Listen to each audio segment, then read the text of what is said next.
Corona से भारत में चीन जैसा क्यों नहीं होगा असर? देश के 5 बड़े एक्सपर्ट्स ने बताए कारण। चीन के साथ साथ जापान, दक्षिण कोरिया और अमेरिका समेत कई देशों में कोरोना के मामले तेजी से बढ़ रहे हैं।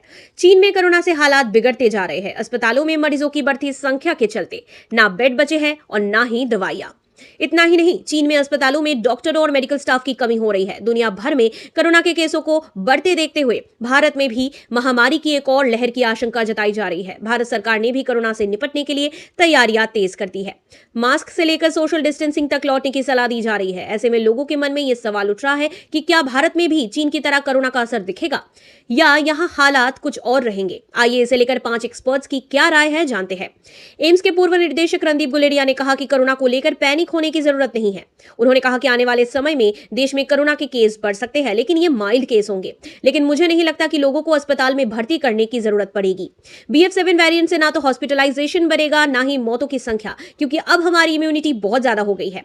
ओमिक्रॉन के इस वेरिएंट से लोगों को निमोनिया नहीं हो रहा है, जैसे कि हमने डेल्टा वेरिएंट में देखे थे।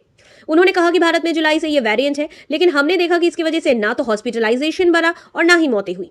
डॉक्टर गुलेरिया ने कहा, आंकड़े बताते हैं कि ऐसे वेरिएंट ज्यादातर लोगों को संक्रमित करते हैं, लेकिन इससे लोग जल्दी रिकवर भी कर रहे हैं।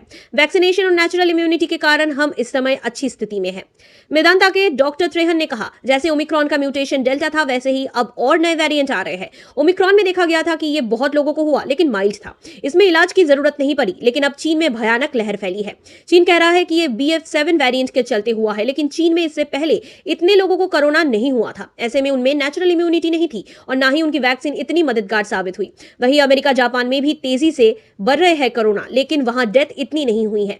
डॉक्टर त्रेहन ने कहा, लोगों को फिर से सतर्क रहना होगा। घबराना नहीं है, लॉकडाउन नहीं करना है, लेकिन सार्वजनिक स्थानों पर मास्क पहनिए। ओपन एयर में अगर भीड़ भाड़ नहीं है तो मास्क के बिना भी रहा जा सकता है। उन्होंने बताया कि लक्षण आने पर आइसोलेशन करें, डॉक्टरों को दिखाकर जांच कराएं। होम टेस्ट किट से भी जांच कर सकते हैं।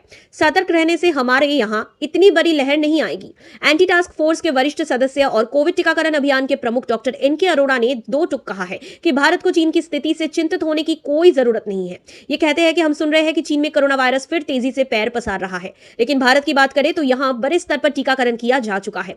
एडल्ट पॉपुलेशन में तो ज्यादातर लोगों को टीका लग चुका है। NK अरोड़ा ने यह जानकारी भी दी कि दुनिया में अब तक जितने भी कोरोना के सब वेरिएंट आए हैं, उनके मामले में भारत में मिल चुके हैं।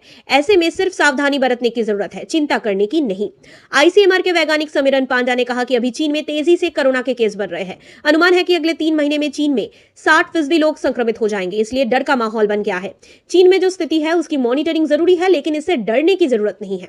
समीरन पांडा ने कहा कि भारत में वैक्सीन या इन्फेक्शन के कारण जो हाइब्रिड इम्यूनिटी हुई है उसकी तरफ गौर करें तो हमें देखना होगा चीन में 0 कोविड पॉलिसी रही है, यानी बहुत लोग बचे रह गए। उन्होंने कहा कि कोविड हमारे साथ है और आगे भी रहेगा, लेकिन ज्यादा क्रोनिक डिजीज, किडनी लीवर की दिक्कत वाले, हाइपरटेंशन या फिर बुजुर्गों को ज्यादा ध्यान देने की जरूरत है। लेकिन ऐसा नहीं है कि नया म्यूटेट मृत्यु दर बढ़ा ही देगा। ऐसा नहीं है, जो स्थिति चीन में है वही दूसरे देशों में भी होगा। 2019 में कोरोना नया वायरस आया था, लेकिन अब एक देश की दूसरे देश से अलग स्थिति है। इंडियन SARS-CoV-2 जेनोमिक्स कंसोर्टियम के साथ नई दिल्ली से centre for scientific and industrial research, institute of genomics and integrative biology के निर्देशक के रूप में जुड़े रहे डॉक्टर अनुराग अग्रवाल ने कहा, मुझे भारत में इस तरह के हालात दोबारा बनने के आसार नजर नहीं आते हैं। अनुराग अग्रवाल ने कहा, भारत की आबादी की इम्यूनिटी बहुत अधिक है और हमारे शोध से पता चलता है कि ज्यादातर लोग पहले से ही ओमिक्रॉन से संक्रमित हो चुके हैं, जिनमें काफी लोगों को डेल्टा और ओमिक्रॉन दोनों तरह के संक्रमण हुए थे।